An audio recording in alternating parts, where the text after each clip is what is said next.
Hello, everybody, and welcome back to Love Meets Literature. We are back with some Aardvark picks. It's been a while since we've went over the Aardvark Book Club book subscription, so here we are. I'm your host, Rachel, and you can find me on Instagram at Paperbacks and Sketchbooks. And I am your other host, Joe, and you can find us at Love Meets Literature. You can find us on every corner of the internet, so please do give us a follow. It will help get our podcast out there. Today's episode, January Aardvark Book Club picks. Super excited to go over these. It's been a while since we've taken a guess at who would choose what. I have forgot our standings, so... You know what? New year, new standings. We start at 0. All right, 0-0.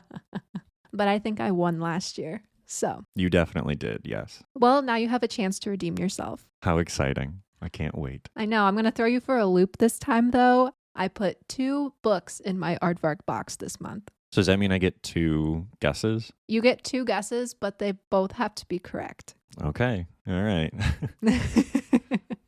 Before we jump into our Aardvark books, it is still January, the beginning of the year.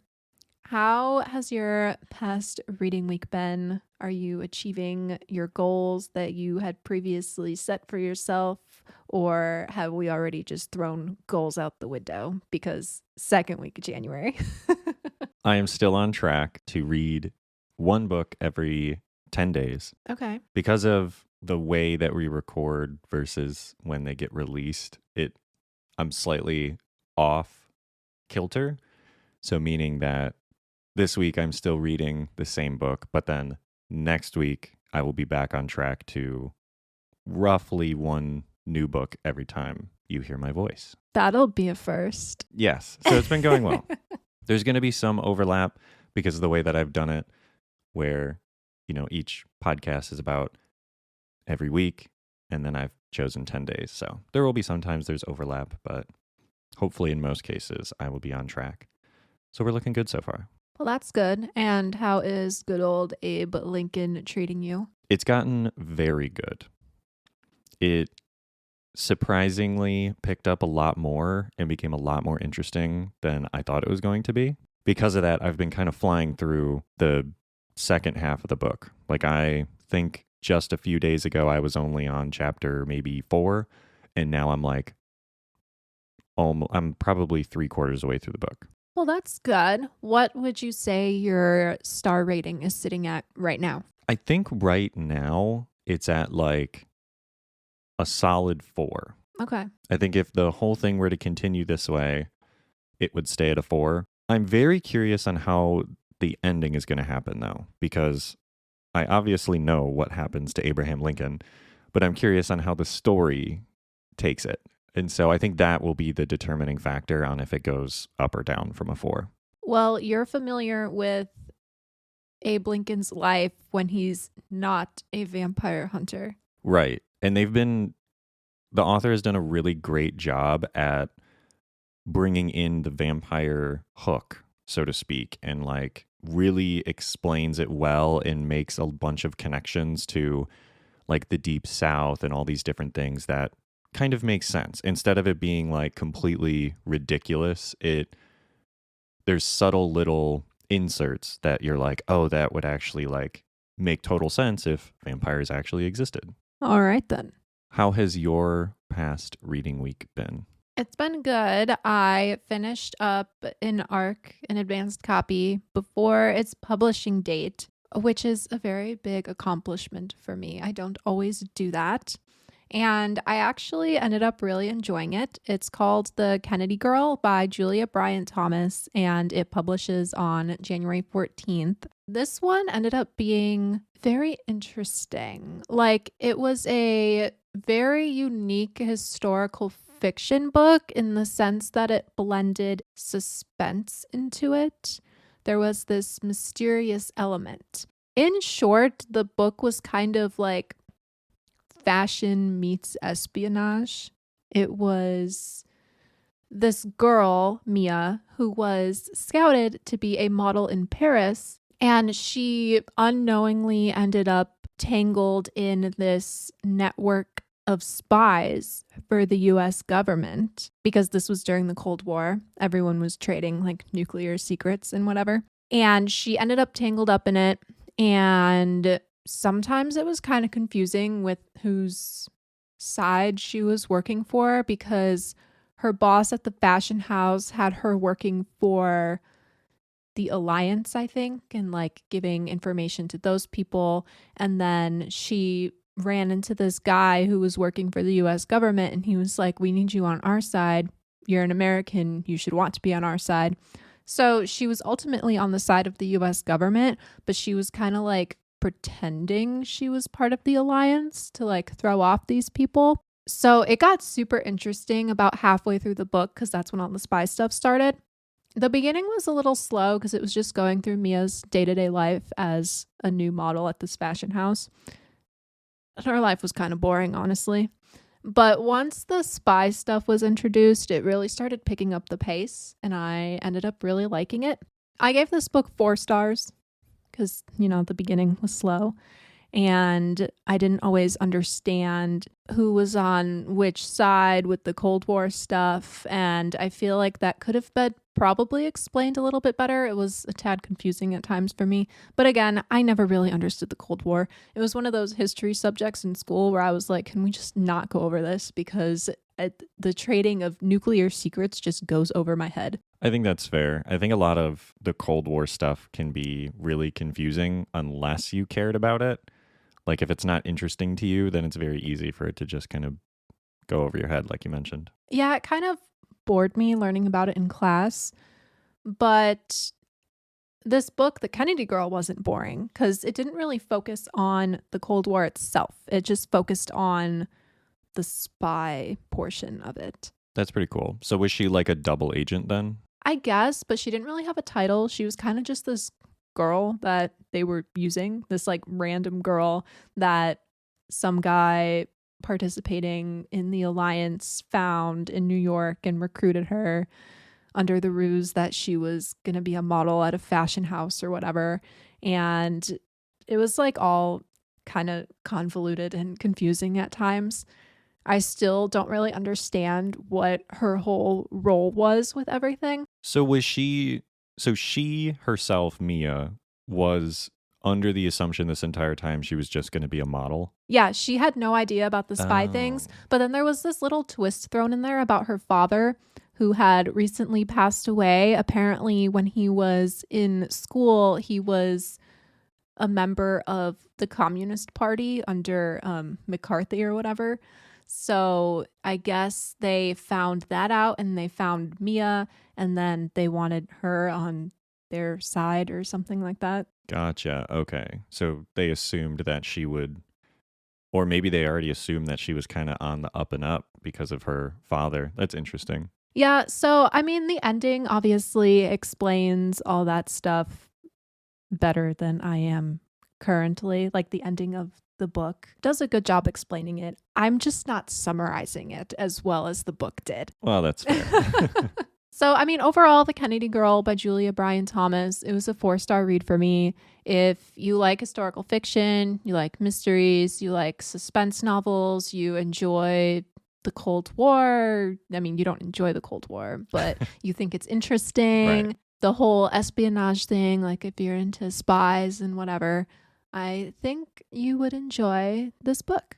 So, obviously, this episode, Aardvark Book Club picks. I, unfortunately, do not have a question for you this week. Does that mean I'm supposed to think of one on the spot? Because normally you just ask me questions on the spot. I know, but I don't have one. So if you've got one for me, I'm happy to answer it. But I don't have a random question for you. But that's okay because I am super excited to talk about the Aardvark books. So Aardvark Book Club, they are a book subscription service and they offer between 5 and 6 picks each month for their members. You do have to be subscribed to get books from them. I love Aardvark. I've been subscribed to them for a couple years now, and they never disappoint. I mean, some of their picks have been like kind of meh for me, but mostly I enjoy their selection, and I think they have new and interesting things that I have not seen anywhere else. So the first book for January is Cross My Heart by Megan Collins, and this is a thriller. Rosie Loughlin wants nothing more than to find the one. A year after she was dumped in her wedding dress, she's working at her parents' bridal salon, anxious for a happy ending that can't come soon enough. After receiving a life-saving heart transplant, Rosie knows her health is precious and precarious. She suspects her heart donor is Daphne Thorne, the wife of local celebrity author Morgan Thorne, who she begins messaging via an anonymous service called Donor Connect, ostensibly to learn more about Daphne. But Rosie has a secret. She's convinced that now that she has his wife's heart, she and Morgan are meant to be together. As she and Morgan correspond, the pretense of avoiding personal details soon disappears, even if Rosie's keeping some cards close to her chest. But as she digs deeper into Morgan's previous marriage, she discovers disturbing rumors about the man she's falling for. Could Morgan have had something to do with his late wife's death? And can Rosie's heart sustain another break? Or is she next? This one has a very interesting concept. I don't think I have ever read a thriller that has to do with organ transplants before. I'm sure there's other ones that exist out there because I feel like you can do some really creepy things with that. But this just sounds so interesting. I really like the concept of like her kind of being the creepy one, like reaching out to him. I think that's a cool kind of twist on the normal narrative. It is definitely a cool twist on that. I just wonder how he's going to maybe take advantage of her and like use her for something. Yeah, I'm not sure. This one has, I feel like, a lot of room for twists and turns. I know. It sounds really interesting. Like, I mean, it kind of makes sense that our main character, Rosie, would kind of be like the crazy one in this situation because literally the first sentence, she wants nothing more than to find the one. Yeah, she's a little obsessive, it sounds. Yeah, so I guess we'll see how things turn out in that book. Maybe I'll read it, maybe I won't. We'll see. All right, next up is We Lived on the Horizon by Erica Swyler. And this is a science fiction. The city of Bulwark is aptly named, a walled city built to protect and preserve the people who managed to survive a series of great cataclysms. Bulwark has founded a system where sacrifice is rewarded by the AI that runs the city. Over generations, an elite class has evolved from the descendants of those who gave up the most to found mankind's last stronghold, called the Sainted. Saint Anita Malovis, long accustomed to luxury, feels the end of her life and decades of work as a bioprosthesis approaching. The lone practitioner of her art, Anita is determined to preserve her legacy and decides to create a physical being called Nyx, filled with her knowledge and experience. In the midst of her project, a fellow Sainted is brutally murdered, and the city AI inexplicably erases the event from its data. Soon, Anita and Nyx are drawn into the growing war that could change everything between Bulwark's hidden underclass and the programs that impose and maintain order. This book grapples with concepts as varied as the human desire for utopia, body horror, and what the future holds for humanity and machine alike. It's about time we got a book based on AI. Yeah, I was kind of waiting for when people started to do that. It seems like an interesting premise, though. It seems kind of creepy. Like, I feel like this book would creep me out. I don't like sci-fi anyway, so I'm not very likely to ever pick this up. But the whole thing sounds very unsettling, and I think it would like make me not trust any computer ever again. It does have kind of like a horror element with the fact that she's like building a person. It's almost like Frankenstein, kind of. Oh, I wonder if it's sort of based on Frankenstein. I mean, it could be. I wonder if there's going to be like allegories drawn between the two. Yeah, but Frankenstein, they were like building like a real monster out of like a real person. Well, he was supposed to be, I can't remember exactly what the story was. He was building like a person, and then it ended up being a hodgepodge of a bunch of different things, which then turned into the monster. Frankenstein built Frankenstein's monster. Yeah, that the whole book was confusing to me. I did not enjoy reading that in English classes. But this one, it sounds pretty interesting. Like the AI concept intrigues me. It also reminds me of the movie I, Robot with Will Smith. It's got kind of this AI, in robots, and it's futuristic. It just, a lot of the things from that movie remind me from this book. I'm drawing parallels between the two. So I'd be curious on how that goes as well. Our next Aardvark pick for January is After the Ocean by Lauren E. Rico, and this is a mystery. 30 years ago, musicians Amelia Olivares and Paul Winstead were married in Puerto Rico. 48 hours later, Paul vanished from their honeymoon cruise, leaving Amelia devastated, and the prime suspect in his disappearance. So, she ran for her life, leaving behind her love, her dreams, and her identity. Today, Emily Oliver is a divorced music teacher and mother of 2 daughters who knew nothing about her past. Gracie, a talented attorney who excels in the courtroom but grapples with personal relationships, and Meg, a gifted concert pianist who wrestles with her ambition and purpose.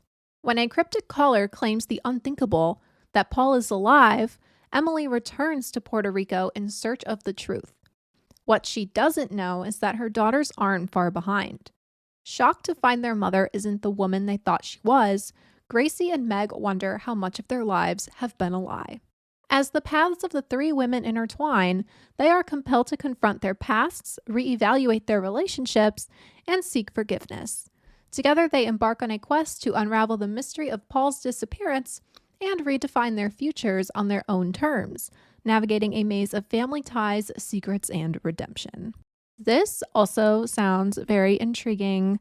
I do like that it's kind of like this journey to uncover this mystery, and it seems like they're doing it by themselves without any law enforcement help. Like, I always think books like that are super interesting. The cover name is just cracking me up. Amelia Olivares turns into Emily Oliver. Yeah, I mean, it's like maybe she should have chosen something very different from her original name, but that's probably just what her Puerto Rican name means in English. Oh, I guess that's true. That makes a lot of sense. That said, I do think this is quite interesting later.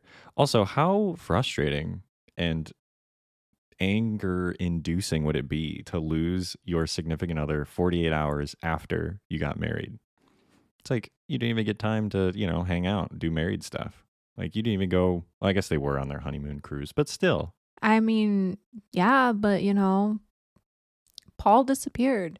And I just feel like it implicates Emily more that she like ran away. That's kind of what I thought too. And then it's like, well, I don't want to make any assumptions because I don't want to be right and ruin the book, but it makes me think now she hears about him being alive and she wants to go and find him, maybe to finish the job. Yeah, I don't know if that's how this one would turn out per se, but I've definitely read books that have been like that. I love the idea of when it's like in Criminal Minds when there's a woman unsub, when the woman's the villain. It's always more exciting. There's more flair to it. I do like a villainous woman. Exactly. Next up is Unromance by Erin Connor, which is a romance. Oh, how fitting. Sawyer Green knows romance. She's a best-selling author of the genre, or she was, until her ex left her with nothing but writer's block and a broken heart. But when she gets stuck in an elevator with a handsome stranger, she sees their meet cute for what it is, just a one-night stand. It might have worked, too, if they could stop running into each other. Actor Mason West sees Sawyer's reappearance in his life as a sign. Obviously, they're meant to cure each other. Him of the hopeless romanticism that only ends in heartbreak, and tabloid train wrecks, and Sawyer of her writer's block. Their agreement is simple. Number 1, no more hookups. And 2, no matter how swoony the circumstances, absolutely no falling in love. It's a foolproof plan until Sawyer and Mason find that, once set in motion, some plots can't be stopped, and that they might be hurtling towards a happy ending. So I don't know if you've seen the cover of this book, but the cover of this book is absolutely amazing. Like, I think it's so cool looking and so pretty. It's got unromance written in a neon sign, and it looks like the two people on the front are sitting in like a city diner, and it just gives the ultimate vibe. That is very satisfying. I'm looking at it right now. Like, it's just so nice to look at. I could definitely see someone, if they're a cover lover, going after this just purely for the cover, because it does look really, really nice. Like, the cover is beautiful. And, you know, this book actually sounds like it could be pretty good. I've read a lot of romances, and I read romance books where the characters have agreements, like what is stated, like the no more hooking up and no falling in love. Like, I've read romance books like that. So it's definitely like a done trope, but I don't know. There's something about this being an author and an actor that I feel like could be super interesting. I like the extra or added element of them kind of being self-aware to it. I think that brings a nice touch, and you can probably do a lot with it, I would assume, as an author. Sounds like this could be kind of funny too. Like, I feel like it's going to have some humorous moments. I don't know if this is marketed as a rom-com. Aardvark did not tag it as a romantic comedy, but it kind of gives the vibe that it could be a romantic comedy. I could definitely see that. It's got the elements for it. You could definitely have a lot of like witty banter and things like that. Yes. So this one could have a lot of potential on romance. I like the title too. Like, the title is very intriguing. It interests me that it's called Unromance. And that it is a romance. I know. And unromance isn't even a word. The Google Doc kept wanting to correct my unromance to just romance. And I'm like, no, it's unromance. I do like when people make their own words. I know. So this one definitely on my radar. Up next, we've got Moth Eater by Linda H. Kodega. And this is a fantasy. Moth Eater is a very unsettling title, in my opinion. Like, I read that and I'm like, I don't know about that one. Yeah, I agree. After her best friend dies in a coal mine, Benethia Benny Maddox sacrifices her job, her relationship, and her reputation to uncover what's killing miners on Kyre Mountain. When she finds a half-drowned white woman in a dirty mine slough, Benny takes her in because it's right, but also because she hopes this odd magnetic stranger can lead her to the proof she needs. Instead, she brings more questions. The woman called Moth Eater can't remember her true name or how she ended up inside the mountain. But she knows only that she's a witch of Appalachia, bound to Tor and Holler, possum and snake, with power in her hands and scripture on her tongue. But the mystery of her fate, her doomed quest to keep industry off Kyre Mountain, and the promises she bent and broke have followed her a century and a half into the future. And now, the choices Moth Eater and Benny make together could change the face of the town itself. I mean, mines, mountains, Appalachia, this witch called Moth Eater. I don't know about that one. I'm a little bit confused on like the timeline for this. Like, is this, I'm assuming, just like way back in the day? It might be one of those dual timeline books. Yeah, because they talk about like going into the future and or has followed her into the future. So maybe there's like a flashback or something like that. I'm not sure. Yeah, I'm just the whole Moth Eater title is kind of like grossing me out. Yeah, why she can't remember her name, but they call her Moth Eater. I really hope she doesn't eat a moth. That's gross. I mean, maybe she's just this like really like woman of the woods. Maybe. She does live in Appalachia. Maybe she has like a tattoo or something that means like Moth Eater. I don't know. I don't know if I'm going to read this ever, but I'm interested to see what other people think of this. So I will be checking out the Goodreads and the Storygraph pages for this soon. I just need to know how she got the name. Well, hey, maybe I'll find a review and I can let you know if someone says it in the review. Awesome. Or you can read the book yourself. Last up on our list, we have The Reformatory, and this is Aardvark's 2024 Member Choice Book by Tananarive Dew, and it's a historical fiction and horror. Gracetown, Florida, June 1950. 12-year-old Robbie Stevens Jr. is sentenced to 6 months at the Gracetown School for Boys, a reformatory, for kicking the son of the largest landowner in town in defense of his older sister, Gloria. So begins Robbie's journey further into the terrors of the Jim Crow South and the very real horror of the school that they call the reformatory. Robbie has a talent for seeing ghosts, or haints, but what was once a comfort to him after the loss of his mother has become a window to the truth of what happens at the reformatory. Boys forced to work to remediate their so-called crimes have gone missing, but the haints Robbie sees hint at worse things. Through his friends Redbone and Blue, Robbie is learning that not just the rules, but how to survive. Meanwhile, Gloria is rallying every family member and connection in Florida to find a way to get Robbie out before it's too late. The Reformatory is a haunting work of historical fiction written as only American Book Award winning author Tananarive Dew could, by piecing together the life of the relative her family never spoke of and bringing his tragedy and those of so many others at the infamous Dozier School for Boys to the light. That one's been on my radar for a very long time. Aardvark first released this at some point last year, since it is a 2024 member choice book. And I know it was super popular. Everyone really loved it, but I never got a chance to read it. But it does sound super interesting. It's got that horror element to it, the historical element. It's something that I know nothing about. So I'm super curious to learn about this horrible thing that happened way back then.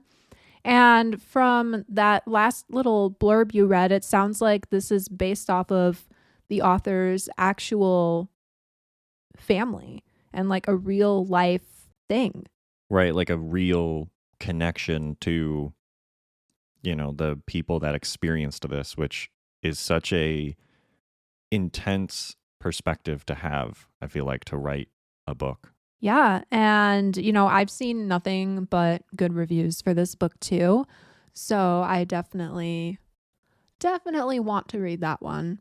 So our Aardvark picks for January, they all sound actually pretty good. Like, honestly, it was kind of hard for me to choose a book this month, which is why I got two. To recap, we have Cross My Heart by Megan Collins, We Lived on the Horizon by Erica Swyler, After the Ocean by Lauren E. Rico, Unromance by Erin Connor, Moth Eater by Linda H. Kodega, and The Reformatory by Tananarive Dew, which was the 2024 member choice book for Aardvark. Now it is time to decide who chooses what. My favorite part of this episode. I think I know what you would pick. I think I know what you won't pick. Like, I'm more confident in what you won't pick. I'm very confident in what you won't pick. However, what you actually picked, I'm not sure. Yeah, I ain't picking that Moth Eater book. No. And I doubt that you picked the sci-fi book either. Correct. So you've already narrowed it down.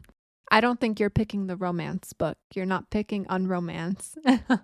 Not likely. I don't know if you would pick Moth Eater either. I think that's like a little too like weird sounding for you. Okay, I'm going to guess one of yours. And what is that? I'm going to guess that one of the ones you picked was Unromance. Correct. Okay. Thank goodness. You got 1 out of 2 correct so far. I'm going to guess that the one that you would pick is We Lived on the Horizon. the sci-fi one. That is correct. I knew it because, it has to do with AI, something that you haven't read about in a sci-fi before. And I know you read sci-fi, so it was just easy. Yeah, this one was, I feel like, a little bit of a home run for you because really none of these other ones I would have read. It was the only sci-fi option too. Now, if there were more than one sci-fi option, or if the fantasy wasn't Moth Eater, it might have been a little harder. That's true. I will say the Cross My Heart also sounded interesting, but it came down between that and the sci-fi.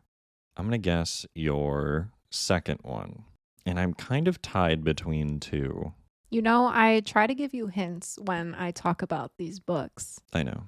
Okay, it has to be one of these two. So I'm going to start with the first one that I think it is. Cross My Heart. No, I did not pick that one.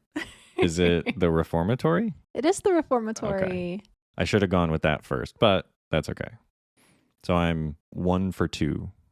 No, wait. Well, 2 for 3 if we count how many guesses it took. Yeah, how would that work? Because I chose 2 this month. I don't normally pick 2 books, but you got one of them correct. But you only got 1. So I would say that I got 1 out of 2. And you are 1 for 1. Okay. Which means that technically we're tied. But if you were to measure it as a tiebreaker, you would win because you have 100%, as where I have 50. Gotcha. All right. Yay. I'm leading once again. So all of these Aardvark picks, they do sound pretty good. Some of these I honestly would check out from the library, like Cross My Heart. I'd probably try reading that one. After the Ocean sounds pretty interesting too. I'd probably check those 2 out of the library. I always like to see which ones the library gets that are from these book subscriptions, because sometimes I do see they have a lot of the new releases like this on their new shelf. Although I haven't browsed the library in a while now because I'm trying to read my actual shelves. So the ones that I want to read from the book subs that I don't get will unfortunately have to be put at the bottom of my list because I have so many other books that I want to read this year. That being my shelves. I want to read my shelves. I want to read books that I actually own. Yeah, that's probably a good place to start. Yes. So, bottom of my list. I'll make note of it somewhere. Maybe in my new book journal. Yeah. How's that been going, by the way? Oh, I love it. I only have read 2 books so far this year. So it's not super filled out just yet, but I have been decorating it with the stickers and whatnot. The stickers are cool. They're like separated by month. So like every month they have themed stickers. Obviously, I'm not using them like for their specific month, all of them, because there's a lot of stickers. There's like 1,000 stickers in there. So I'm just kind of putting them where I think they look nice in my journal, not necessarily like using them under the month that they're under. And they have like a bunch of like finished reading and like currently reading stickers too. But I have to sparingly use those because there's like not enough for like what I read, because I read a lot. So I'm just going to be very selective with what I use those stickers for. But it's fun. It's been fun decorating it. That's exciting. I was going to say, it sounds like I'm going to have to get you even more stickers. Maybe. I mean, the shop that created the journal and the stickers, they said that they were thinking about maybe doing like a sticker subscription for the journal. That's like a quarterly thing, maybe, that they'll have more themed stickers for. And so I feel like if they do that, I might have to subscribe to it. Because, like, I mean, how much can a sticker subscription be? True. It's a pretty clever idea because you do use the journal throughout the entire year. So it makes sense. Right. And like some people read more than others. So it makes sense that some people would go through the stickers faster than other people would. So I feel like it's a good idea. Or like even if they like just sold sheets of like the stickers that would get used up the fastest, like the finished reading stickers with the star rating on it. Like if they just sold sheets of those, like I'd buy like a whole pack of them. Maybe I'll have to give them some feedback. Yeah, there you go. Shoot them an email. But the journal, I really like the book review pages. I didn't think I was really going to like want to keep on top of filling them out, but I like it because it gives a little rectangle for you to put in the book cover. but I don't have a printer to print out the book covers and paste them in. So I've been cutting larger pieces of paper and drawing the book covers on them and then folding them up and then taping one end down. So then when you open up the page, you can just like unfold it and it like pops out. It's exciting, like a pop-up book. Yeah, it's like it was fun. And it's nice because then if I mess up, I can just start over. That is nice. Yeah. So I like the journal. One of my goals was to stay on top of it. And so far I have. We just got to keep it going for the rest of the year. Right. I already filled out all of the calendar pages. Like I already dated them and I already put in when my arcs are due. And I feel like if I just stay on top of like the pre-planning stuff with the calendar dates, that I'll stay on top of it for the whole year because it's already like completed, like the best it can be completed right now. So then it's not like I have to like sit down and take so much time to make the calendars because I already did them. Right. I see what you're saying. It's all predetermined and everything, so you don't have to do the whole entire thing. You just have to fill out the rest. I know, and that's why I'm glad I bought this planner when I did in October because then I had time to fill it out. Makes sense. So I guess that kind of brings us into current obsessions because I guess you could say I'm obsessed with the planner, but I'm still also obsessed with other things. But what are you obsessed with? This week, it's not hard to know. It's been Fortnite for sure. You were obsessed with Fortnite last week. I know, but I'm still obsessed with it. I've been playing it a ton with my family, and it's just so fun. I don't know what it is about this season this time around, but it's got me hooked again, and I just want to keep playing. I will say, though, while I'm not obsessed with it completely, I keep staring at the Lego set that I was given for Christmas, and I keep trying to think of when a good time to build it would be, because I really liked building the other one, and so now I need to find out time to do that. So I'm not obsessed, but I'm like ready. I'm eager. You're eager to build the Legos? I am. I need to build mine too. I got a Animal Crossing set, and it's got Isabelle and another villager, and I've never built a Lego set before. So I'm excited to build it, but I just need to find a spot to put it when it's done before I build it because I don't know where I would put it because I don't want the cat to play with it. That's true. And yours does have quite a few smaller pieces. So I think it has a base, though, that you could snap everything to if you needed to. Right, but then I need to find the perfect spot to display it. That's also true. I have the X-Wing that Luke flies in the Star Wars movies. And then I also have a Mandalorian helmet that needs to be built. And then it's going to go right there, right next to it on the shelf. I'll have to move that other stuff. But that's where I'm planning on putting it. And I'm really hoping it's sturdy and kind of heavy because the cat sometimes likes to walk up on there when she wants attention. And so I really don't want her to knock the head over and it explode everywhere. Then you'd just be picking up Lego pieces forever. Yeah, I'd have to reassemble it. I don't think she would knock it over because if there's clearly something up there, she won't jump up there. Well, that's true. I also thought of depending on how heavy it is, we have those shelves that I never put up because I didn't know where to put them. So I could definitely put it on there, and I could maybe put it up on the wall because we have a nice little cork board up on the wall now. We put our Disney pins. We're running out of wall space. We are. We're actually filling up this room quite well. Well, I guess I'm still obsessed with the same thing as last week too. I'm still obsessed with The Sims. See, you can't judge me then.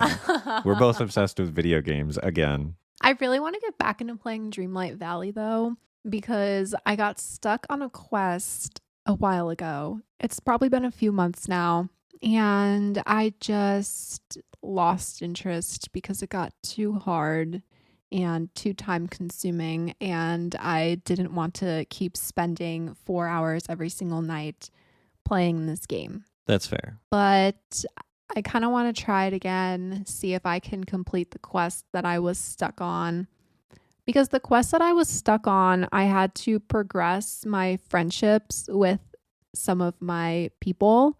And I think I was really far away from what I needed. And I just got sick of trying to talk to these people and give them the gifts that they want every single day just to increase my friendship score. Yeah, that kind of like monotonous, slowly build the thing up over time quests. Yeah. And so I got bored, but I feel bad because I've neglected them. Well, the Xbox is out there.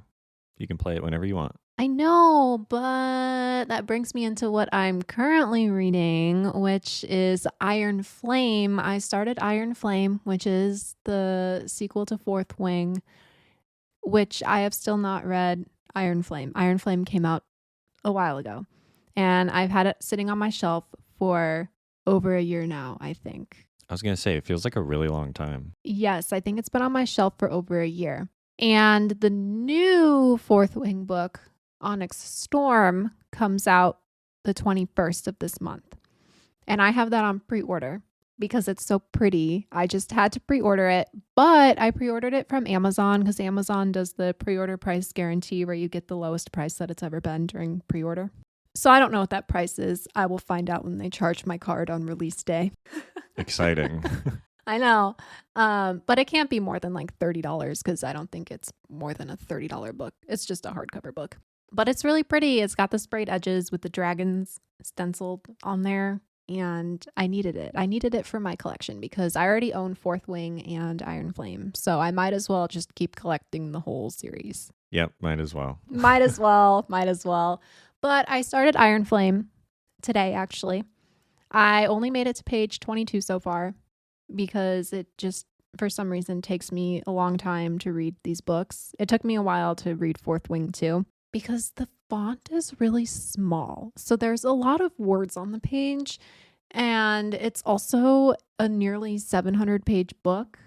So it's going to take me forever to read this book. But so far, like, it's fine. It's just kind of recapping what happened at the end of Fourth Wing, which is good because I read Fourth Wing a long, long time ago. It was a nice little refresher. I kind of forgot what had happened, but it's all coming back to me. So I'm interested to see where the story is going to go. I've seen very mixed reviews on Iron Flame. Some people really like it. Some people were like kind of iffy about it. I've seen a lot of 3-star reviews for it on Bookstagram, which doesn't make me super excited, but I'll just have to judge it for myself, see how I feel, because I've also seen the odd 5-star rating for it. So I don't know. Sometimes I feel like Bookstagram can't be trusted with book reviews. Well, is it more fantasy or more romance? Because I thought these were romanticities, right? Yes. I mean, Fourth Wing obviously did have its, spicy scene. But overall, it focused more on the fantasy element. Like, the romance is there. It was a enemies to lovers sort of situation. But to me, the fantasy is front and center. Gotcha. Okay. I was just thinking that might be the reason why there's kind of split reviews or iffy reviews, because maybe it focused on one element more and people weren't expecting that. Yeah, I have no idea the romance level of this book so far. There's been maybe like one mention of the romance in the 22 pages that I've read so far. I'll just keep reading and I'll have to find out. I actually have stayed away from reading full reviews of Iron Flame because I didn't want to spoil anything for myself. I've only looked at people's star ratings. So we shall see. I guess so.